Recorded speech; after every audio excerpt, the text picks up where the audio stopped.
go to my friend's house and you see their parents and with their families. And I know that I would never have that. And you'd see sometimes, as teenagers, children fight with their families. And I'd think that I'd give anything to have my family back. Like whenever I see families now, I sort of smile to myself. And I think it's absolutely lovely, and but it's also very bittersweet because it reminds me of what I don't have and probably never will.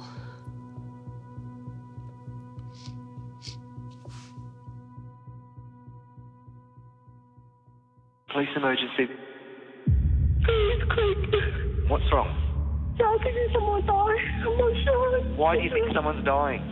I'm not sure, but maybe someone killed my brother's family. Why the war? In one unthinkable night, in this middle-class suburban house on Sydney's leafy North Shore, Australia's most horrific family massacre. 5 members of Brenda Lin's family bludgeoned to death in their bedrooms. Brenda's mum, Lily, her father, Min, her little brothers, Henry and Terry, and her aunt, Irene. Brenda was 15, her family's only survivor, and the person she turned to for help and a safe home was her uncle Robert. Even on the wall, there was blood. On the wall, on the bed, yes. Brenda had no idea what he'd done or how much danger she was in. My goodness, she was living with her family's murderer. That is just yet another awful aspect of an awful tale.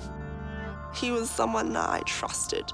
Tonight, for the first time, Brenda confronts the awful truth about what happened and why. Did he ever hurt you?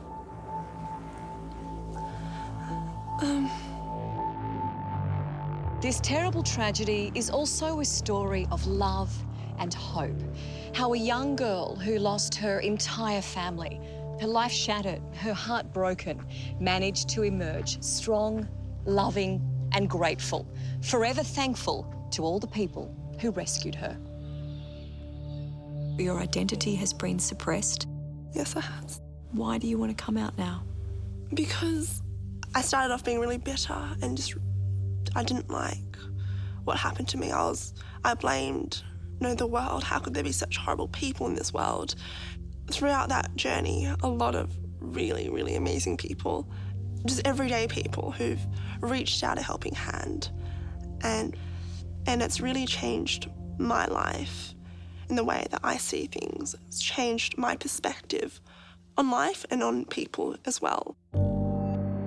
The Lin family's life in Australia is typical of so many migrant success stories.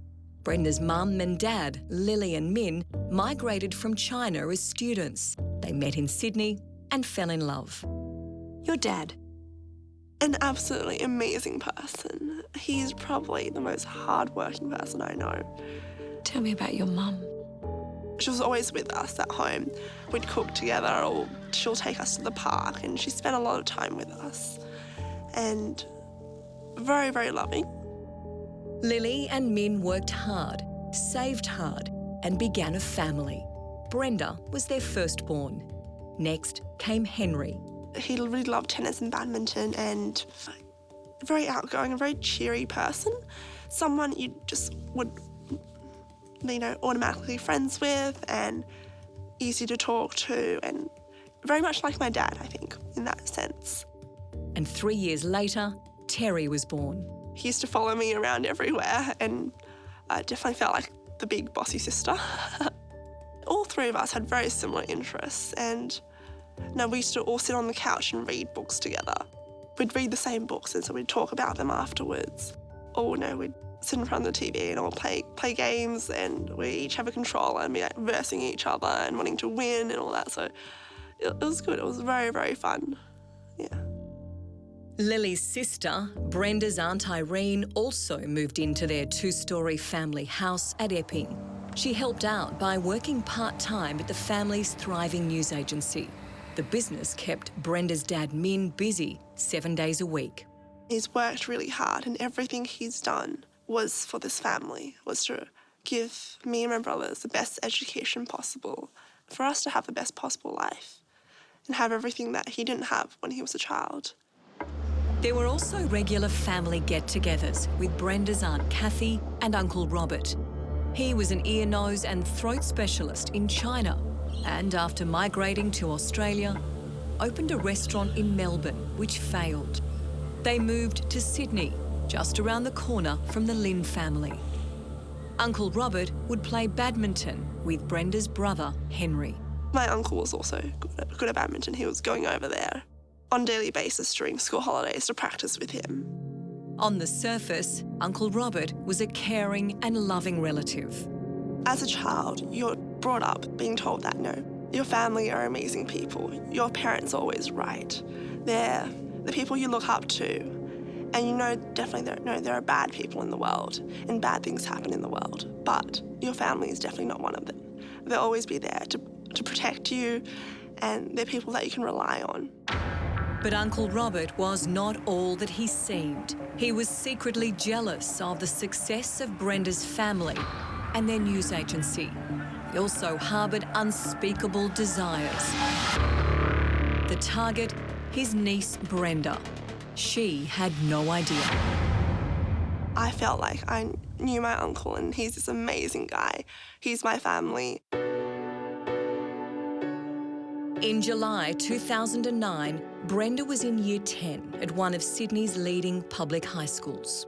Quiet, studious. I've had a look at past reports, and she even then had a very close group of friends and worked very well and cooperative with other students, but a very intelligent girl. As part of her studies, Brenda signed up for a school excursion to practice French in New Caledonia. The night before leaving, she recalls being nervous and excited. I hugged my mother, told her I'd miss her a lot. Went back upstairs, went back into bed, got out of bed. Went to go see Henry, he was in the room opposite me, and tell him I'd miss him a lot as well. And that, have fun without me, but I'll be back soon. By that time, Terry was already asleep. Irene was in her room as well. I didn't want to disturb her. And I thought, look, it's going to be a week. It's going to go by so ridiculously fast. I'll be back before they even know it. The next morning, her dad Min drove Brenda to the airport, where her school friends were saying emotional goodbyes to their parents. A lot of them were in tears, saying they would miss them a lot. And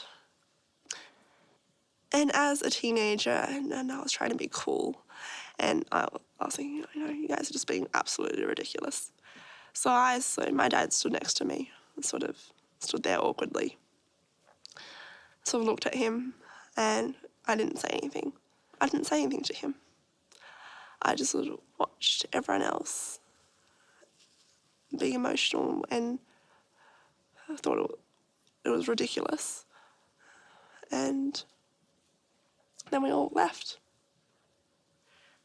And that's the last time I saw him.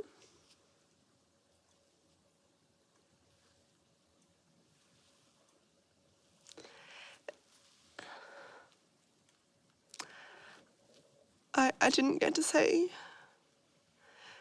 thank you for being an amazing father, or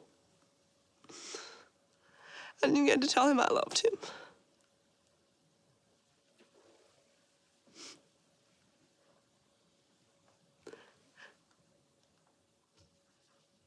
And that was the last time I talked to him.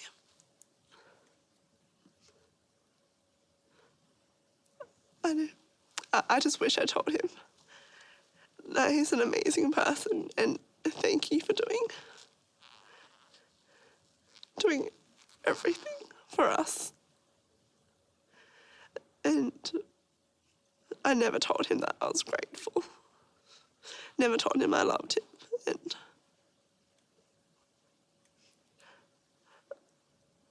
I'll never be able to either.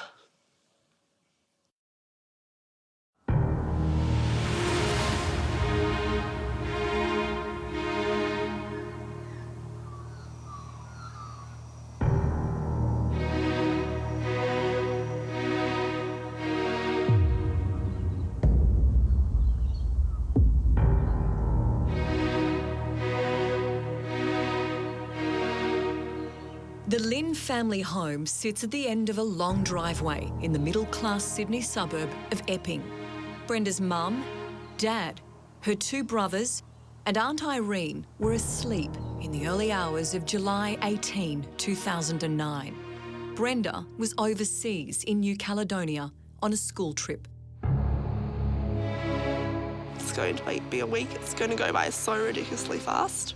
I'll be back before they even know it. The first inkling that something was wrong was when the family news agency didn't open. Brenda's Auntie Kathy and Uncle Robert live just across the park, about 300 metres away from the Lin family home down this driveway. They were the first to come here that morning. Police emergency. Please, quick. What's wrong? I think someone died. I'm not sure. Why do you think someone's dying? I'm not sure, but maybe someone killed my brother's family. The body, I know. I just have to call you. I need someone to come quick. Yeah, we are coming. Someone killed my brother's family. Can you see their bodies? Yeah, I saw. You can see the police car now? I turned right. I saw my sister-in-law lying on the bed, and I also saw the blood marks on the wall. In 3 bedrooms were 5 bodies. All of Brenda's family had been brutally murdered. My sister-in-law lying, maybe a part of bodies out of bed, and also beside that one is. I think it's maybe my brother, but I can't see any hand, leg, or head, or any part of my brother's body. The bodies were found by a family member just before 10 this morning. The cause of death is yet to be established, and the bodies remain in situ. News of the massacre quickly spread. Brenda was in New Caledonia with a girlfriend looking at Facebook. One of my friends sent over a link to a news article, and it had a photo of my house. And I go, okay, that's my house. It was such,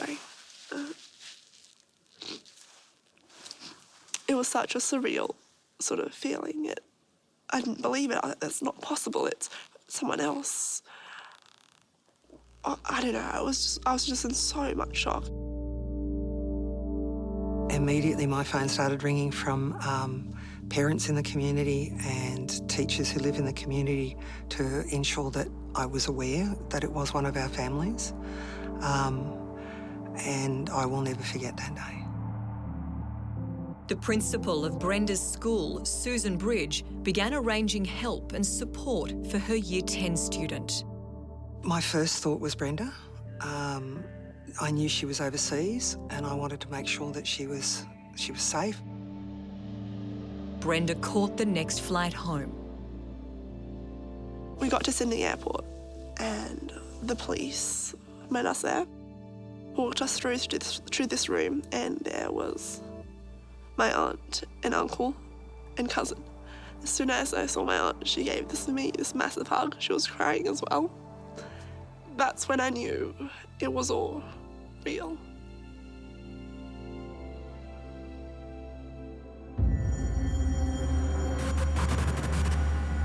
At the crime scene in Epping, police were piecing together how the calculated and brutal attack had unfolded.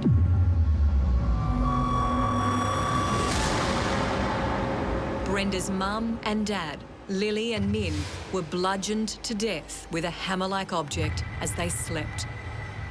The killer moved quickly down the hallway to Aunt Irene's room and bashed her to death. Then the killer turned on 12-year-old Henry and 9-year-old Terry. They both woke up during the attack, Henry was killed with 3 blows to the head. Terry fought back and was struck 6 times.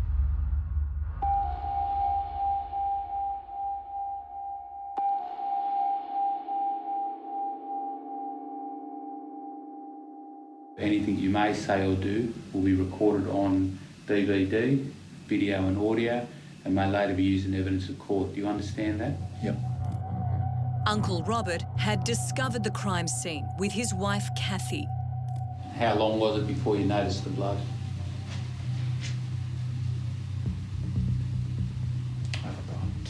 Sorry. Maybe a few seconds, I'm not sure. Few seconds? He was interviewed extensively by police. His car was seized, and within a few weeks, he and his wife were running the Lin family news agency. During police interrogations, Uncle Robert claimed he was horrified by the murders. Try to stop Kathy to look at this thing. I don't want Kathy to look at some things. Yeah, that's what I want. Why was that? It's scary. It was scary. It was frightening. It doesn't bear the hallmarks of a typical home invasion in that we haven't established that anything was stolen from the home. Detectives suspected the killer had a key to the house, knew its layout, and knew the family well. Uncle Robert even made an appeal to catch the killer. People haven't experienced this, cannot feel what we are experiencing. If anyone can help, please contact the police.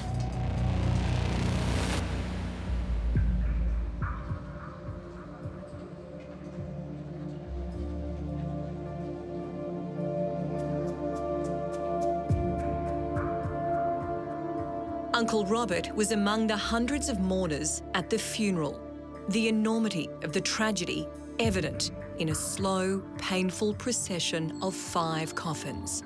Brenda recorded a message for the service. Mum, where are you? Why did you leave? Now that you have gone, who am I going to share my secrets with? Who is going to fuss over me every single day? I miss you. I miss you so much. Do you remember thinking through that? Do you remember doing it, recording it? I remember recording it, and I remember just not knowing what to say. It was just so soon after, and there's lots of things I want to say to them, but and I think at that time I was really very, I don't know if angry is the right word, but very upset that they left me behind.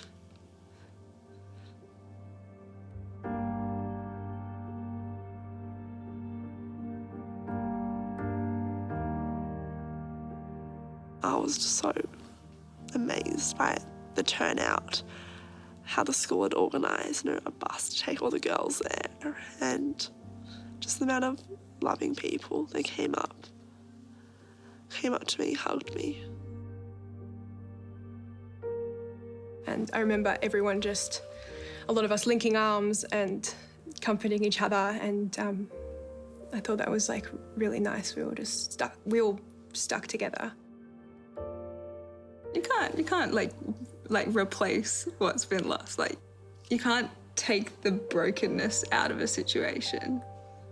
We kept being friends. We did it as best as we could. I've been to funerals before. I've wept for people.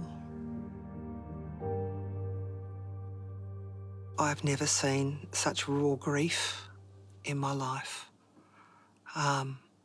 It was torrential grief. It was overwhelming grief. Her grandparents were distraught, and while I absolutely respected it, it was very moving, but there was no room in that grief for a 15-year-old girl.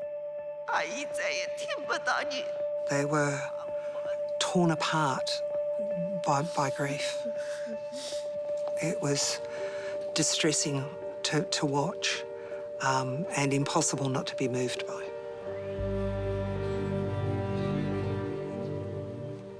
Going to the cemetery, and on the headstone they're all there.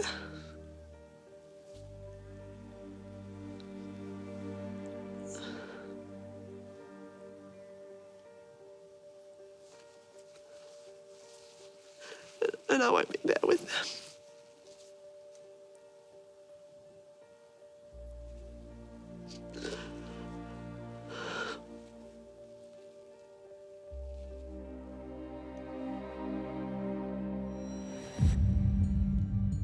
The murders had left Brenda an orphan. Where was she going to live? I really wanted to go home. I was just imagining myself living there on my own for the rest of my life. I don't know why, but I really wanted to go home. We went there, but it was just so scary walking in. Being there when it got dark, I think I imagined what might have happened at night. All the furniture, the beds were gone, and anything with blood on it was cleaned and gone, and you just knew that something had happened in there. And yeah, it just reminds you of it.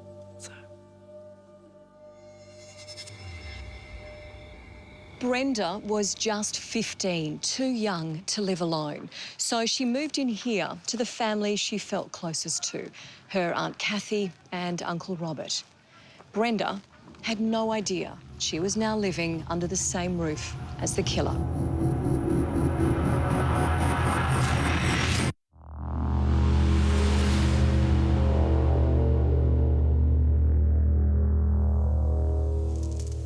Five members of the Lin family are dead. The killer has not been found. The sole survivor, Brenda Lin, contemplates returning to live in the home. But she's 15 and needs someone to care for her. She moved just across the park, here into the home of Aunt Kathy and Uncle Robert. My aunt and uncle, they were the substitute family I had. And I lived with them for a long time. They took me to school, made my school lunches. If I needed anything done, they'd help me out. They were the next best thing to my family. But school principal Susan Bridge had serious doubts about who Brenda had chosen to live with. She'd witnessed a disturbing encounter between Brenda and her Uncle Robert. A spider web is tangled up with me. He was so physically very close and face only this far away, speaking loudly, rapidly in Chinese. Brenda with her head bowed down, tears falling down. It was clear he was trying to get her to agree to something. I did feel that I had seen a side of Robert that was a potentially dangerous side. What did you say to your husband that night when you went home? I think I've spent all day with a murderer. She told me she went home and said to her husband that night, I just had lunch with a murderer. She knew then. How did she know? He was definitely not a murderer in my eyes. He was just an uncle, a family guy. That was it. A year after the murders, Uncle Robert had become a prime person of interest to the homicide investigators. Have you got any idea who may have been responsible for the murders? I don't know.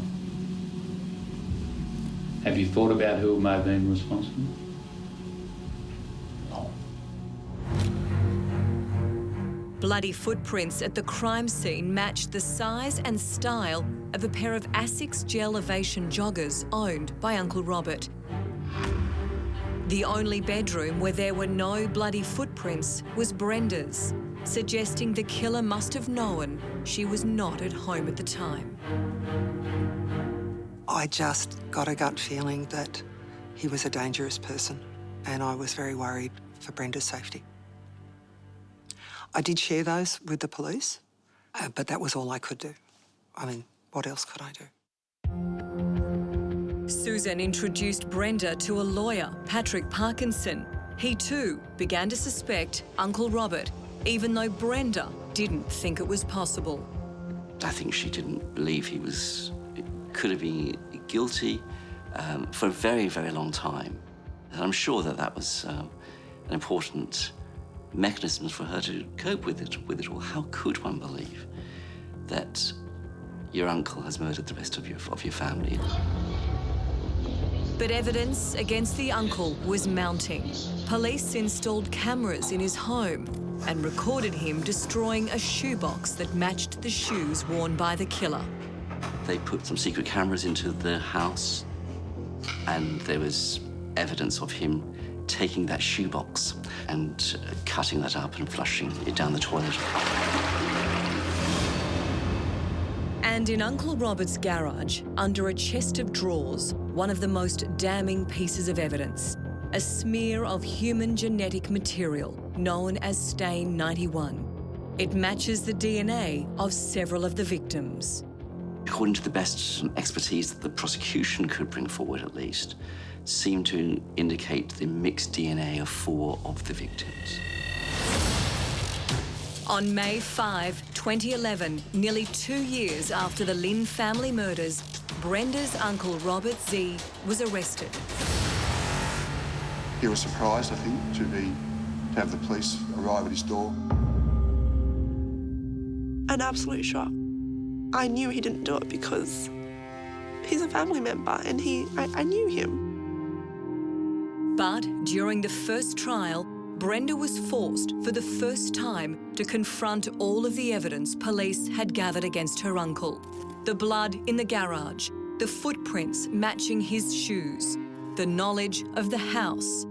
And the uncle was secretly recorded in jail, confessing to a cellmate that he'd sedated his wife, Kathy, in order to sneak out of their house unnoticed.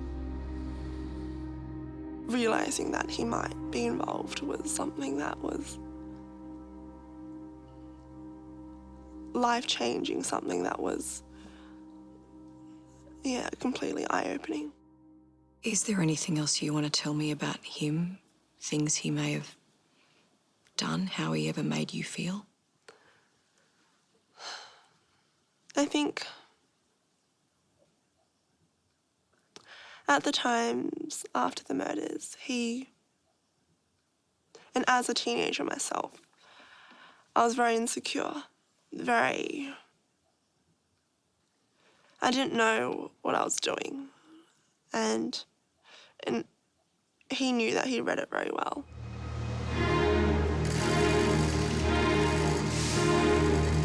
Uncle Robert had taken advantage of Brenda at her most vulnerable and in the most despicable way. But she found the strength to trust her lawyer with the shocking truth. She revealed Uncle Robert had been sexually abusing her since before the murders. Brenda revealed something that she didn't think was relevant to the murder trial, but which I thought was. And so I think the trial judge had no choice but to start the trial all over again. On the opening day of the second trial, sensational new evidence. The prosecution claims Robert Xie's motive for murder was his sexual obsession with his niece. He killed her whole family, everyone she loved, so Brenda would be forced to live under his roof. Did your uncle, Robert Xie, sexually abuse you? Yes, he did. And that's something that I'm very private about, and it's something that at this point in time I don't feel comfortable talking about as well. So I hope people can respect that and respect my privacy and at one point in time in the future, maybe I will be able to talk about it. Just with everything that happened to you, with everything you were going through, I can't begin to imagine just how it made you feel. At this point in time, I haven't quite processed it properly, and I don't even know how I'm meant to feel about this or how I'm meant to describe how it's affected me. Do you remember the moment you realised that maybe this was part of his motivation to do what he did? For a moment, I did think that, but I also don't think that something like this would warrant him to kill 5 people. I don't know what goes through his mind, and I can't be sure, and I don't think I ever will be sure about why he was motivated to do what he did.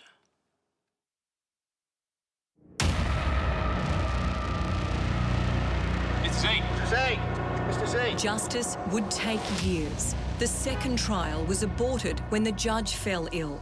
The third trial ended in a hung jury and Uncle Robert being released on bail.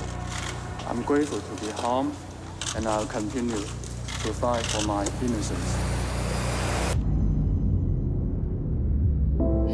At about 10 a.m. In January this year, the jury in the 4th trial convicted Robert Xie of 5 murders. You are sentenced to imprisonment for life. Brenda's evidence of sexual abuse had been suppressed by the court. It was finally addressed by the judge earlier this month as she sentenced Robert Xie to 5 life terms in jail. The court was told that he was driven to commit the unthinkable crime by a sick and depraved obsession with Brenda. First, the offender's sexual interest in Miss A.B., as evidenced by his sexual interest in her before the murders and his serialised sexual abuse of her after the murders when, as I have noted, upon the death of all members of her immediate family, she became a member of his household. Do you feel relieved that it's out there? People know? I'm not quite sure yet because everyone who knew me before the murders or were close to me after know already, but it's still fairly strange having all these people who know so much more about me. The love for you from people who don't even know you is extraordinary.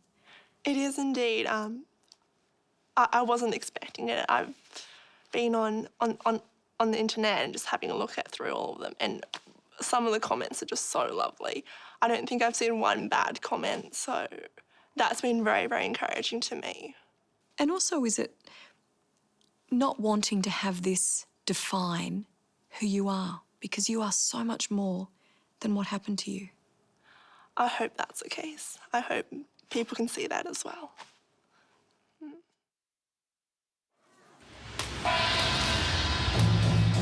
Brenda Lin is on a pilgrimage to Guangzhou, China, retracing her family's past, the family massacred by her uncle 7 years ago.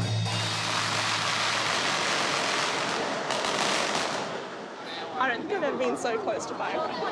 Oh gosh. That's so loud. Oh, here comes the smoke.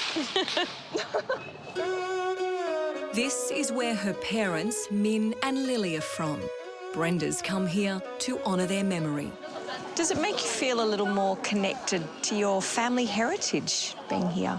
Oh, definitely so. To understand it a little bit more and to understand the environment they grew up in, and I think through that you sort of understand what sort of people they were like and maybe the life they might have had as well. So it means a lot to me that I can still connect with it in some sort of form. One of the things I noticed the most was whenever you speak to me about your family, you talk about them in the present tense. I've noticed that too as well, because I like to think they're still here and still are with me today. Yeah, I hope they're looking down on me and still seeing how I'm going, and it's hard because they're not physically here with you. You've seen humanity at its worst. Yeah, I have. And you've also experienced and seen humanity at its best. I have. But it took amazing people in the wider community who've done amazing things. And I've seen that the majority of humanity being... I think I've seen the good in people. Oh, they're going to talk about something. Oh, let's come back over. I feel like this was like sometimes the serious discussion table. Back in Sydney, it's a relief to see Brenda can still be a happy young woman with her old schoolmates. Once Brenda came back after everything had happened, we all just really looked after each other, which was really nice, special. Under this tree, after the murders, Beck and Pip were part of Brenda's group. In the simplest ways, they helped her through the darkest of times. Treating her just as normal was the only way we knew how, and just felt right just to do normal teenage things, just hang out, watch movies and do makeup and hang out as we'd always done. It just felt really right. These friends have remained close to Brenda in the years since her Uncle Robert murdered her family. His wife, her Aunt Kathy, still refuses to believe he's guilty. He is innocent. We believe he is innocent. We keep fighting for him. Oh, I was very hurt and disappointed by that because when I gave evidence, I told the truth. And she used to send me messages saying that he was innocent. He's being framed by the police. I hope one day she can realise that. All I did was tell the truth. She's better off not with him.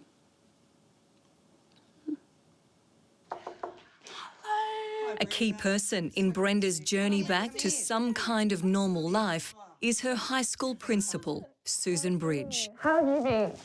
I've been fine. Take a seat. Let's catch up. Yes, definitely. She talks with Brenda regularly about life, family, and the future. I learnt as much from Brenda as anything I may have given her.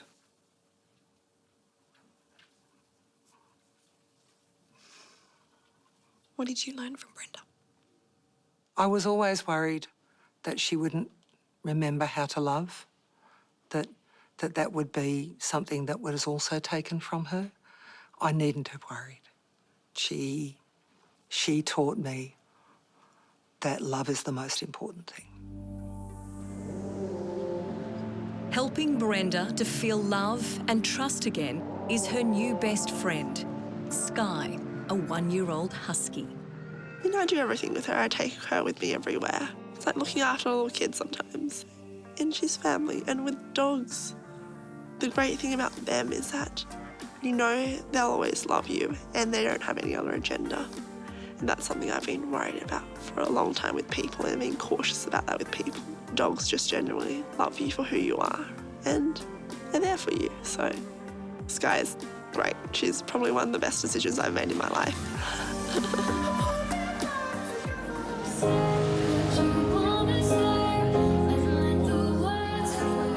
A few days ago, a small but very special gathering of friends. They've come together to celebrate the beginning of a new chapter in Brenda's life. Despite all that she's been through, she's been able to help so many people already, and I know she'll help so many people in the future as well just by sharing her story. Brenda's just been such a great encouragement to us, saying things to us like, hope is the only thing that keeps everyone living. And Brenda's former school principal, Susan Bridge, wouldn't miss this for anything. Hello, darling. I have said to her some time ago now that it is my dearest wish that one day she will invite me to her wedding